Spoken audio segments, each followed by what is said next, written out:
Dear students, welcome back to my channel. In this class, let us discuss about an electric cell. Okay, what is an electric cell?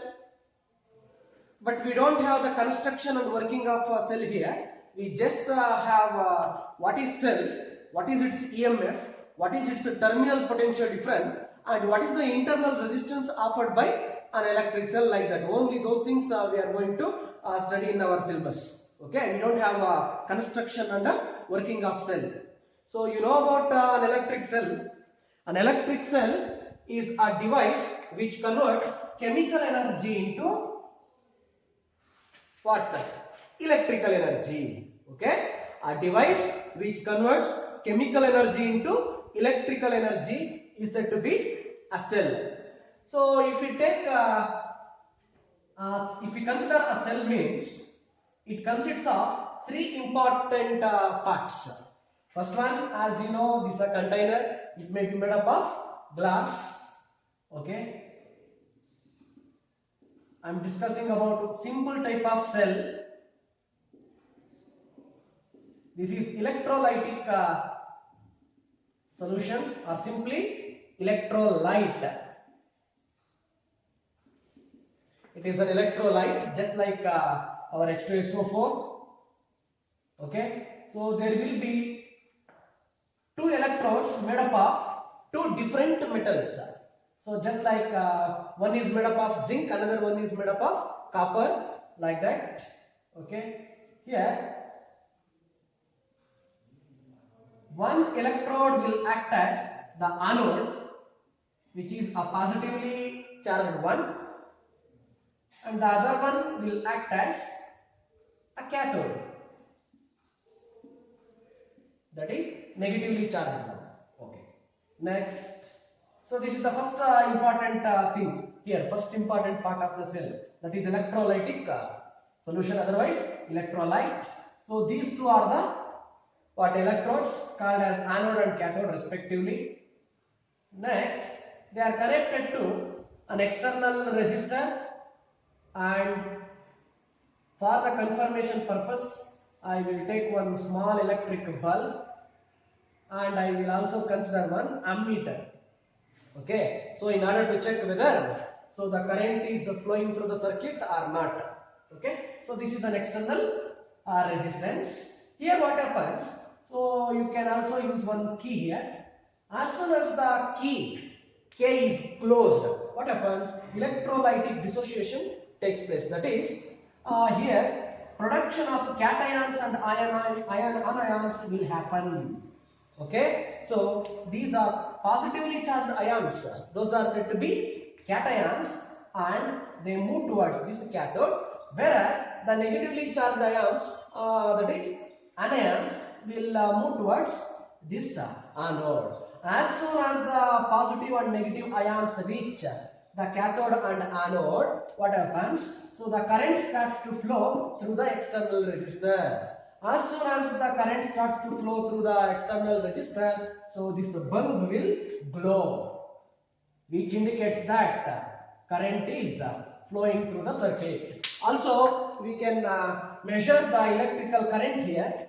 How much of electric current is flowing, okay, through this external resistance. Okay, so this is actually the simple construction of a cell.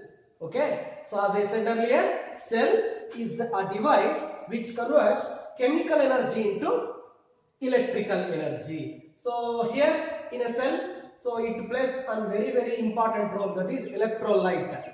So it may be H2SO4. There will be two electrodes, one is zinc, another one is copper, like that. As an example I said, so which act as anode and cathode. So from that, how to check whether the current is coming or not means, so we can use either ammeter, or we can just put a bulb like this. If the bulb glows means current is passing, like that. Okay, anyhow, so this if we come to the further discussion with the cell, cells are of two types.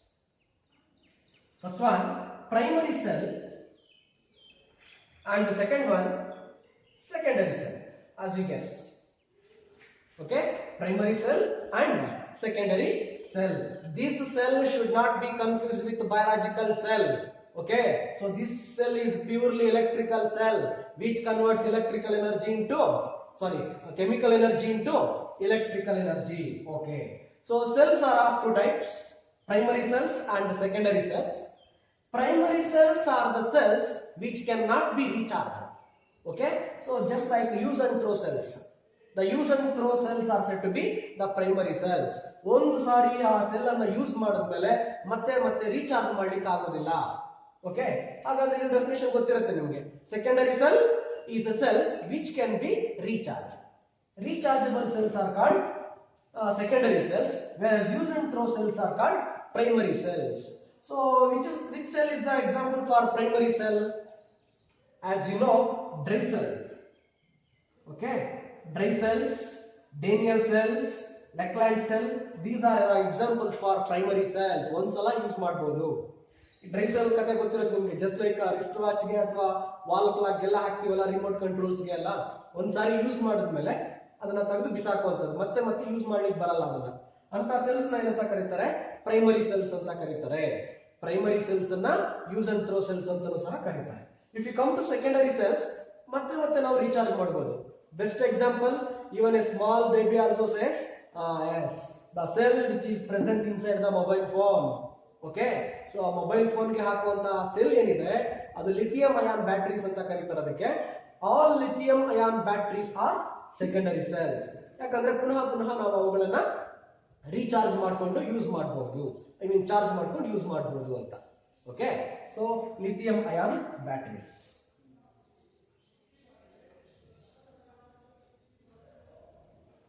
Okay, fine. So ಈ ತರ cell ಅನ್ನುವಂಥದ್ದು it is a device so which converts chemical energy into electrical energy.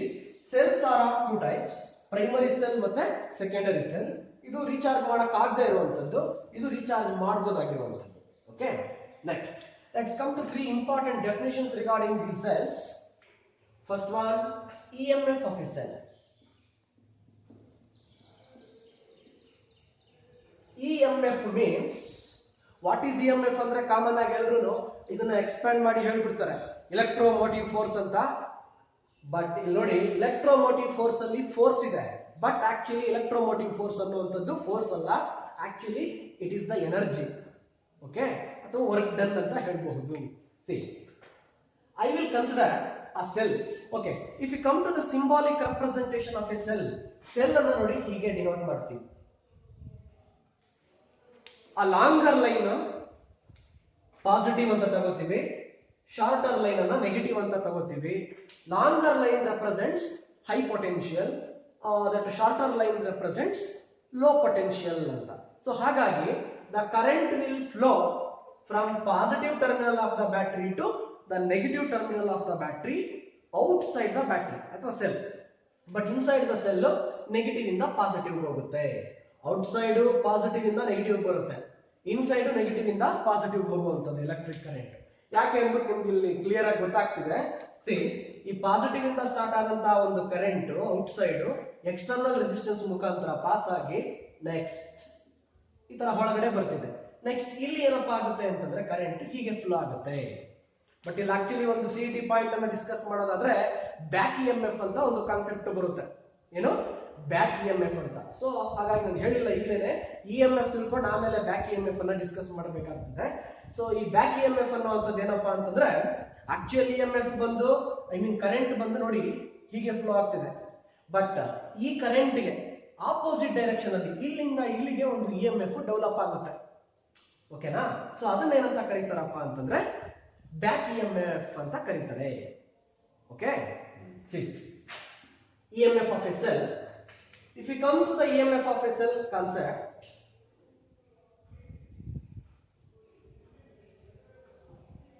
ಇದು ಒಂದು cell, ಒಂದು ಮಾತ್ರ ಬರೆದ್ರೆ cell, ಹಾಗೆ ಇನ್ನೂ ಒಂದೆರಡು ಲೈನ್ಸ್ ಬರೆದ್ರೆ ಅದು ಬ್ಯಾಟರಿ ಆಗುತ್ತೆ. So the group of cells is said to be battery ಅಂತ. ಇದನ್ನ ನಾನೇನ್ ಮಾಡ್ತೀನಪ್ಪ ಅಂತಂದ್ರೆ ಒಂದು ಎಕ್ಸ್ಟರ್ನಲ್ ರೆಸಿಸ್ಟೆನ್ಸ್ ಗೆ ಕನೆಕ್ಟ್ ಮಾಡ್ತೀನಿ. ಹೀಗೆ ಇಲ್ಲಿ ಒಂದು ಪ್ಲಗ್ ಕೀಯನ್ನ ಅಥವಾ ಒಂದು ಸ್ವಿಚ್ ಅನ್ನ ಇಟ್ಕೋಬಹುದು. ಓಕೆ, ಸೊ ಇದರ EMF E ಅಂತ ರೆಪ್ರೆಸೆಂಟ್ ಮಾಡ್ತೀನಿ. ಇಲ್ಲಿ ಒಂದು ವೋಲ್ಟ್ ಮೀಟರ್ ಅನ್ನ ಕನೆಕ್ಟ್ ಮಾಡ್ತೀನಿ. ಹೀಗೆ ಸ್ವಿಚ್ ಓಪನ್ ಆಗಿದೆ. ಸ್ವಿಚ್ ಓಪನ್ ಆಗಿದ್ರೆ ಕರೆಂಟ್ ಫ್ಲೋ ಆಗುತ್ತಾ? ಯಾವುದೇ ಕಾರಣಕ್ಕೂ ಕರೆಂಟ್ ಫ್ಲೋ ಆಗೋದಿಲ್ಲ. ಹಾಗಾಗಿ ಈ ಒಂದು ಕಂಡೀಷನ್ ಅಲ್ಲಿ ನೀವೇನಾದ್ರೂ ಒಂದು ವೋಲ್ಟ್ ಮೀಟರ್ ಅನ್ನ ಸೆಲ್ಗೆ ಪ್ಯಾರಲಲ್ ಆಗಿ ಕನೆಕ್ಟ್ ಮಾಡಿದ್ರೆ it will read EMF of the cell. ಏನಿದರ ಅರ್ಥ? EMF of a cell can be defined in three different ways. First way, so it is the amount of work done in bringing a unit positive charge throughout the circuit once anta. Okay, the total amount of work done in bringing a unit positive charge from this positive terminal of the battery to the positive terminal of the battery again. ಅಂದ್ರೆ outside ಅಂದ್ರೆ external resistance ಮುಖಾಂತರ pass ಆಗಬೇಕು, ಜೊತೆಗೆ cell ನ ಒಳಗಡೆಯಿಂದನೂ ಸಹ pass ಆಗಬೇಕು. Okay, ಹಾಗಾಗಿ throughout the circuit once ಅಂತ ಹೇಳ್ಬಿಡ್ತೀವಿ. First method of defining EMF of a cell can be defined as it is the total amount of work done in bringing ಅಥವಾ in sending a unit positive charge throughout the circuit once. Okay, ಅದನ್ನ EMF ಅಂತ ಕರಿತೀವಿ. ಎರಡನೇ method ಏನಪ್ಪಾ ಅಂತಂದ್ರೆ it is the amount of work done ಅಥವಾ it is the amount of energy spent in sending a unit positive charge throughout the circuit once. Third method ಏನಪ್ಪಾ ಅಂತಂದ್ರೆ simple method. So ನನಗೆ ಗೊತ್ತು ನೀವು ಆಲ್ಮೋಸ್ಟ್ ಈ third definition ಅನ್ನ ನೆನಪಲ್ಲಿ ಇಟ್ಕೋತೀರಾ ಅಂತ. ಏನಪ್ಪಾ ಥರ್ಡ್ ಡೆಫಿನೇಷನ್ ಅಂತಂದ್ರೆ very very simple definition. The potential difference between the two terminals of a cell in an open circuit is called EMF of a cell.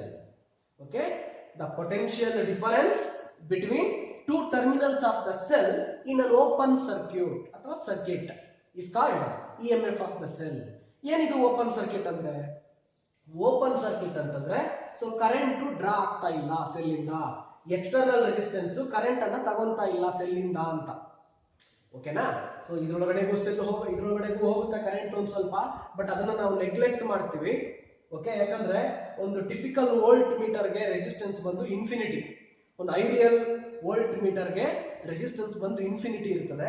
ಹಾಗಾಗಿ ಇನ್ಫೈನೈಟ್ ಅಮೌಂಟ್ ಆಫ್ ರೆಸಿಸ್ಟೆನ್ಸ್ ಇದ್ರೆ it will draw only small amount of current in order to show the deflection. So ಆ current ಅನ್ನ neglect ಮಾಡ್ತೀವಿ ನಾವಿಲ್ಲಿ. So ಏನಪ್ಪಾ ಹೇಳ್ತೀವಿ EMF ಗೆ third definition ಅಲ್ಲಿ ಅಂತಂದ್ರೆ the potential difference between two terminals of the cell in an open circuit is called EMF of the cell ಅಂತ. ಯಾವ ಯಾವ ಫ್ಯಾಕ್ಟರ್ಸ್ ಈ ಇಎಂಎಫ್ ಅನ್ನ ಅಫೆಕ್ಟ್ ಮಾಡ್ತವೆ? Factors affecting EMF. ಸೊ ಈಗ ತಾನೇ ಹೇಳಿದೆ ಫಸ್ಟ್ ಡೆಫಿನೇಷನ್ ಅಲ್ಲಿ EMF means it is the total amount of work done in bringing a unit positive charge throughout the circuit once ಅಂತ. ಕರೆಕ್ಟಾ? So what is the SI unit for this EMF now? Can you tell me? Work done ಅಂದ್ರೆ joule, charge ಅಂದ್ರೆ coulomb. Joule per ಕೂಲಂ ಅದು ಬರೀಬಹುದು, ಅಥವಾ simple ಆಗಿ volt ಅಂತ ಆದ್ರೂ represent ಮಾಡಬಹುದು. Volt is the SI unit for EMF of the cell. Okay, EMF of the cell is said to be 1 volt if 1 joule of work is done to move 1 coulomb of charge throughout the circuit once. Okay, next. If you come to the factors affecting EMF, ಯಾವ factors EMF ಅನ್ನ affect ಮಾಡುತ್ತೆ ಅಂತಂದ್ರೆ ಮೊದಲನೇ factor ಏನಪ್ಪಾ ಅಂತಂದ್ರೆ nature of the electrolyte. Nature of electrolyte, ಯಾವ type of electrolyte ಅನ್ನ ನೀವು ಯೂಸ್ ಮಾಡ್ಕೊಂಡಿದ್ದೀರಾ ಅನ್ನೋದ್ರ ಮೇಲೆ ಡಿಪೆಂಡ್ ಆಗುತ್ತೆ. ಎರಡನೇದು ಕಾನ್ಸಂಟ್ರೇಷನ್ ಆಫ್ ದ ಎಲೆಕ್ಟ್ರೋಲೈಟ್. ಎಷ್ಟು ಕಾನ್ಸಂಟ್ರೇಟ್ ಆಗಿದೆ ಎಲೆಕ್ಟ್ರೋಲೈಟ್. ಓಕೆ, ಕಾನ್ಸಂಟ್ರೇಟ್ H2SO4 ತಗೊಂಡಿದ್ದಾರಾ ಅಥವಾ concentrate H2SO4 with distilled water ಹಾಕಿದಾರಾ, ಅದಕ್ಕೆ ಮಿಕ್ಸ್ ಮಾಡಿದಾರಾ, ಹಾಗಾಗಿ ಡೈಲ್ಯೂಟ್ ಆಗಿದೆಯಾ ಅದು ಅನ್ನೋದ್ರ ಮೇಲೆ ಡಿಪೆಂಡ್ ಆಗುತ್ತೆ. ಮೂರನೇದು nature of the metal. Used for making electrodes ಅನ್ನ ಮಾಡ್ಕೊಳ್ಳಿಕ್ಕೆ ಯಾವ ಮೆಟಲ್ ಅನ್ನ ಯೂಸ್ ಮಾಡಿದ್ದಾರೆ ಅನ್ನೋದ್ರ ಮೇಲೆನೂ ಡಿಪೆಂಡ್ ಆಗುತ್ತೆ ಇಎಂಎಫ್. ನಾಲ್ಕನೇದು ಒಂದು ಟೆಂಪರೇಚರ್ ನ ಮೇಲೆನೂ ಸಹ EMF ವೇರಿ ಆಗುತ್ತೆ. ಗೊತ್ತಾಯ್ತಾ? ಸೊ ಹೀಗೆ 4 factors EMF of the cell ಅನ್ನ ಅಫೆಕ್ಟ್ ಮಾಡ್ತವೆ. ಗೊತ್ತಿರಲಿ EMF ಆಫ್ ಎ ಸೆಲ್ ಅಂತಂದ್ರೆ ಸೊ 3 ತರ ನಾವು ಡಿಫೈನ್ ಮಾಡಬಹುದು. It is the total amount of work done in bringing a unit positive charge throughout the circuit once ಅಂತ ಒಂದು.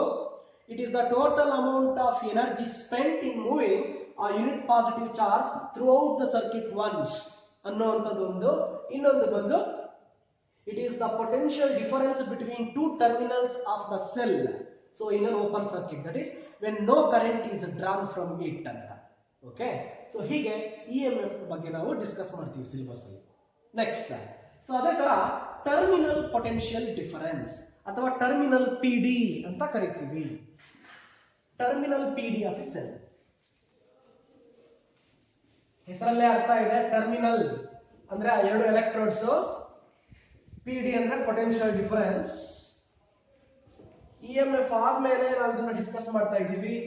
EMF ಅಲ್ಲಿ ಕರೆಂಟ್ ಡ್ರಾ ಆಗಿರಲಿಲ್ಲ ಎಕ್ಸ್ಟರ್ನಲ್ ರೆಸಿಸ್ಟೆನ್ಸ್ ಇಂದ, ಹಾಗಾಗಿ ಇಲ್ಲಿ ಡೌಟ್ ಬಂದೇ ಬರುತ್ತೆ ಎಲ್ರಿಗೂ. ರೆಸಿಸ್ಟೆನ್ಸ್ ಆ ಕರೆಂಟ್ ಅನ್ನ ಡ್ರಾ ಮಾಡುತ್ತೆ ಸೆಲ್ ಇಂದ. Terminal PD of a cell.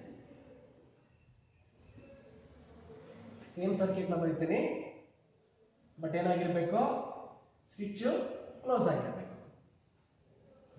Switch ಅನ್ನ ಯೂಸ್ ಮಾಡ್ಕೊಳ್ಳಲ್ಲ, ಹಾಗಾಗಿ ಇದರ EMF E ಇದೆ, external resistance R, current flow ಆಗ್ತಾ ಇದೆ. ಓಕೆ, ಈಗ ನೀವೇನಾದ್ರೂ ಒಂದು ವೋಲ್ಟ್ ಮೀಟರ್ ಅನ್ನ ಇಲ್ಲಿ ಕನೆಕ್ಟ್ ಮಾಡಿದ್ದೆ ಆದರೆ it will show the terminal PD V. Terminal PD ಅನ್ನ V ಇಂದ ಡಿನೋಟ್ ಮಾಡ್ತೀವಿ. ಓಕೆ, ಕರೆಂಟ್ ಡ್ರಾ ಆಗದೆ ಇದ್ದಾಗ EMF ಅಂತ ಹೇಳ್ತೀವಿ. ಕರೆಂಟ್ ಡ್ರಾ ಆಗುವಾಗ ಇರುವಂತ ಒಂದು ಪೊಟೆನ್ಷಿಯಲ್ ಡಿಫರೆನ್ಸ್ ಅನ್ನ ಟರ್ಮಿನಲ್ ಪೊಟೆನ್ಷಿಯಲ್ ಡಿಫರೆನ್ಸ್ ಅಂತ ಕರಿತೀವಿ. ಓಕೆ, ಟರ್ಮಿನಲ್ ಪೊಟೆನ್ಷಿಯಲ್ ಡಿಫರೆನ್ಸ್ಗೂ ಸಹ ನಾವು ಎರಡು ರೀತಿಯ ಡೆಫಿನೇಷನ್ಸ್ ಅನ್ನ ಹೇಳುವಂತದ್ದು. ಮೊದಲನೇದು, it is the total amount of work done in bringing a unit positive test charge from one terminal to the other terminal of the cell ಅಂತಂದ್ಬಿಟ್ಟು. ಅಂದ್ರೆ ನಾವಿಲ್ಲಿ ಡಿಸ್ಕಸ್ ಮಾಡುವಂತದ್ದು ಇಲೆಕ್ಟ್ರಿಕಲ್ ಕರೆಂಟ್ ಎಕ್ಸ್ಟರ್ನಲ್ ರೆಸಿಸ್ಟೆನ್ಸ್ ಮುಖಾಂತರ pass ಆಗ್ತಿದೆಯಾ ಇಲ್ವಾ ಅನ್ನೋದನ್ನ ಮಾತ್ರ. ಹಾಗಾಗಿ ಸೊ ಆ ಡೆಫಿನೇಷನ್ ಬೇಡ, ಸಿಂಪಲ್ ಆಗಿರುವಂತಹ ಡೆಫಿನೇಷನ್ ಅನ್ನ ಹೇಳ್ಕೊಡ್ತೀನಿ. Terminal potential difference means it is the potential difference between two terminals of a cell in a closed circuit. It means so when current is drawn from the cell, cell ಇಂದ external resistance current ಅನ್ನ draw ಮಾಡುವಾಗ ನಾವು measure ಮಾಡಿದಂತಹ potential difference ಏನಂತ ಕರಿತೀವಿ, terminal potential difference ಅಂತ ಕರಿತೀವಿ. So ನಿಮಗೆ ಡೌಟ್ ಬಂದೇ ಬರುತ್ತೆ, EMF ಜಾಸ್ತಿ ಇರುತ್ತಾ ಟರ್ಮಿನಲ್ PD ಜಾಸ್ತಿ ಇರುತ್ತಾ ಅಂತ.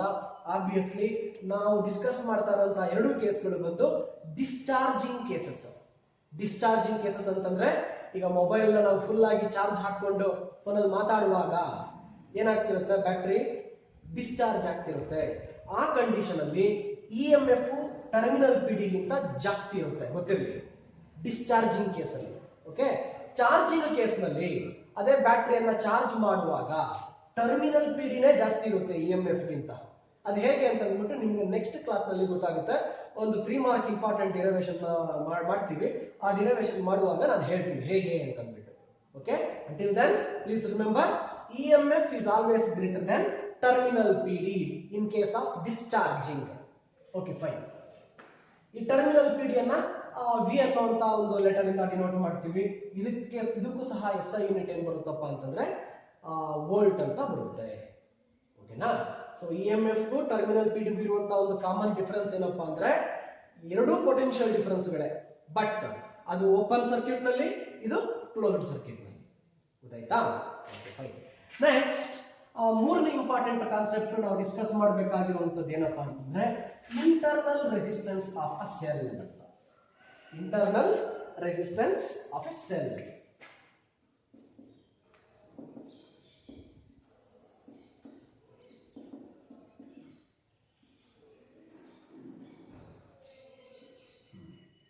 As the name itself indicates, it is the resistance offered by the cell by inside. ಹಾಗಾದ್ರೆ ಸೆಲ್ ನ ಇನ್ಸೈಡ್ ಏನಿರುತ್ತೆ ಆಗ್ಲೇ ಹೇಳ್ಕೊಟ್ಟೆ ನಾನು, ಇನ್ಸೈಡ್ ಏನಿರುತ್ತೆ, ಎಲೆಕ್ಟ್ರೋಲೈಟ್ ಇರುತ್ತೆ, ಇಲೆಕ್ಟ್ರೋಡ್ಸ್ ಇರ್ತವೆ. ಆ ಎರಡು ಸೇರ್ಕೊಂಡು ಆ ಕರೆಂಟ್ ನ ಮೂವ್ಮೆಂಟ್ ಗೆ ಅಪೋಸ್ ಮಾಡ್ತವೆ. ಆ ಅಪೋಸಿಷನ್ ಅನ್ನ ಏನಂತ ಕರಿತೀವಪ್ಪ ಅಂದ್ರೆ ರೆಸಿಸ್ಟೆನ್ಸ್ ಅಂತ ಕರಿತೀವಿ. ಅದೆಲ್ಲ ಒಳಗಡೆಯಿಂದ ಬರೋದ್ರಿಂದ ಇಂಟರ್ನಲ್ ರೆಸಿಸ್ಟೆನ್ಸ್ ಅಂತ ಕರಿತೀವಿ.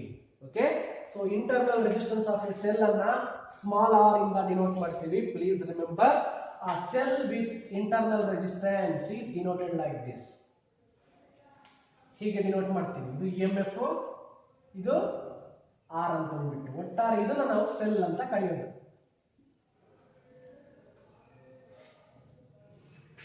ಓಕೆ, ಆಗ್ಲೇ ಹೇಳಿದೆ ನಾನು, ಕರೆಂಟು ಪಾಸಿಟಿವ್ ಟರ್ಮಿನಲ್ ಇಂದ ನೆಗೆಟಿವ್ ಟರ್ಮಿನಲ್ ಗೆ ಔಟ್ ಸೈಡ್ ಹೋಗುತ್ತೆ. ಬಟ್ ಇನ್ಸೈಡ್ ನೆಗೆಟಿವ್ ಇಂದ ಪಾಸಿಟಿವ್ ಹೋಗುತ್ತೆ. ಈ ನೆಗೆಟಿವ್ ಇಂದ ಪಾಸಿಟಿವ್ ಹೋಗುವಾಗ ಒಳಗಡೆ ಇರುವಂತಹ ಒಂದು ಎಲೆಕ್ಟ್ರೋಲೈಟ್ ಮತ್ತೆ ಎಲೆಕ್ಟ್ರೋಡ್ಸ್ ಅಪೋಸ್ ಮಾಡ್ತಾವಲ್ಲ, ಈ ಅಪೋಸಿಷನ್ ಏನಂತ ಕರೀತಾರೆ, ಇಂಟರ್ನಲ್ ರೆಸಿಸ್ಟೆನ್ಸ್ ಅಂತ ಕರೀತಾರೆ. Internal resistance is the opposition for the flow of electric current offered by the electrodes and electrolyte of a cell. Okay, the opposition offered by the electrodes and electrolyte of a cell for the flow of electrical current in it is said to be internal resistance. Okay, internal resistance ಅನ್ನ small r ಇಂದ denote ಮಾಡ್ತೀವಿ. ಹೀಗೆ ಒಂದು cell ನ ಪಕ್ಕದಲ್ಲಿ ಒಂದು small r ಅನ್ನು ಬರೆದ್ರೆ ಸೊ ಇದು ಒಂದು ಕಂಪ್ಲೀಟ್ ಸೆಲ್ ಆಗುತ್ತೆ. Okay, an ideal cell has zero internal resistance. Okay, internal resistance ಇಲ್ಲದೆ ಇರುವಂತ ಒಂದು ಸೆಲ್ ಗೆ ನಾವು ಐಡಿಯಲ್ ಸೆಲ್ ಅಂತ ಕರಿತೀವಿ. Okay, fine. ಸಿ, ಈಗ ಯಾವ ಯಾವ ಫ್ಯಾಕ್ಟರ್ಸ್ ಈ ಇಂಟರ್ನಲ್ ರೆಸಿಸ್ಟೆನ್ಸ್ ಅನ್ನ ಅಫೆಕ್ಟ್ ಮಾಡ್ತವೆ ಅನ್ನೋದನ್ನ ತಿಳ್ಕೊಳ್ಳೋಣ. Very very important question for 2 to 3 marks. Please remember, factors affecting internal resistance of a cell.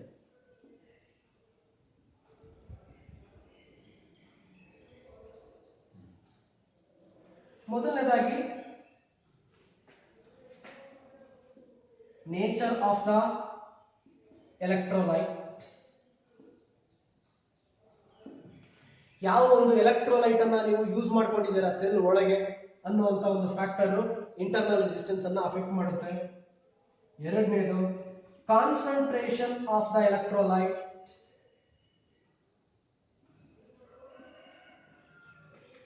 Concentration of the electrolyte. ಮೂರನೇದು ಏರಿಯಾ ಆಫ್ ದ ಪ್ಲೇಟ್ಸ್. ನೀವು ಯೂಸ್ ಮಾಡಿರುವಂತಹ ಪ್ಲೇಟ್ಸ್ ಅಂತಂದ್ರೆ ಎಲೆಕ್ಟ್ರೋಡ್ ಪ್ಲೇಟ್ಸ್ ಅಂತ. Electrode plates ನ area ಮೇಲೂ ಸಹ depend ಆಗುತ್ತೆ. ನಾಲ್ಕನೇದು distance between two electrodes. Distance between the electrodes. ಆ ಎಲೆಕ್ಟ್ರೋಡ್ ಗಳ ಮಧ್ಯೆ ಇರುವಂತಹ ಡಿಸ್ಟೆನ್ಸ್ ಮೇಲೂ ಸಹ ಇಂಟರ್ನಲ್ ರೆಸಿಸ್ಟೆನ್ಸ್ ಡಿಪೆಂಡ್ ಆಗುತ್ತೆ. ಅಂಡ್ ಕೊನೆಯದಾಗಿ temperature of the electrolyte.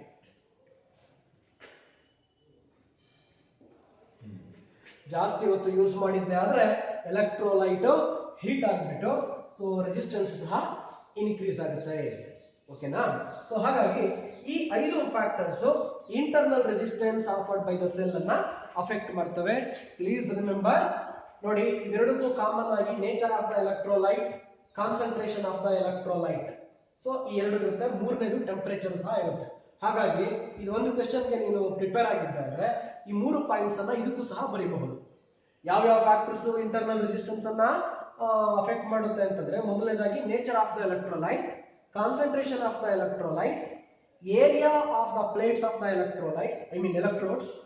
Cell ನ ಒಂದು ಮ್ಯಾನುಫ್ಯಾಕ್ಚರ್ ಗೆ ಅಥವಾ ಪ್ರಿಪರೇಷನ್ ಗೆ ನಾವು ಯೂಸ್ ಮಾಡುವಂತ 2 ಎಲೆಕ್ಟ್ರೋಡ್ಸ್ ಏನಿದೆ ಅದರ ಥಿಕ್ನೆಸ್ ಅಥವಾ ಏರಿಯಾ ಮೇಲೆ ಸಹ ಡಿಪೆಂಡ್ ಆಗುತ್ತೆ. Distance between the electrodes, so 2 electrode anode ಮತ್ತೆ ಕ್ಯಾಥೋಡ್ ಮಧ್ಯೆ ಇರುವಂತ ಡಿಸ್ಟೆನ್ಸ್ ಮೇಲೆ ಡಿಪೆಂಡ್ ಆಗುತ್ತೆ. ಕೊನೆಯದಾಗಿ ಟೆಂಪರೇಚರ್ ಸಹ internal resistance offered by the cell ಅನ್ನ ಅಫೆಕ್ಟ್ ಮಾಡುತ್ತೆ. ಸೊ ಇದಿಷ್ಟು ಸೆಲ್ ನ ಬಗ್ಗೆ ನಾವು ತಿಳ್ಕೋಬೇಕಾಗಿರುವಂತಹ ಕಾನ್ಸೆಪ್ಟ್ಸ್. ನೆಕ್ಸ್ಟ್ ಕ್ಲಾಸ್ ನಲ್ಲಿ let us discuss the relationship between EMF and terminal potential difference. and let us derive an expression for current, and also let us derive an expression for internal resistance offered by the cell. Okay, anyhow, thanks for watching.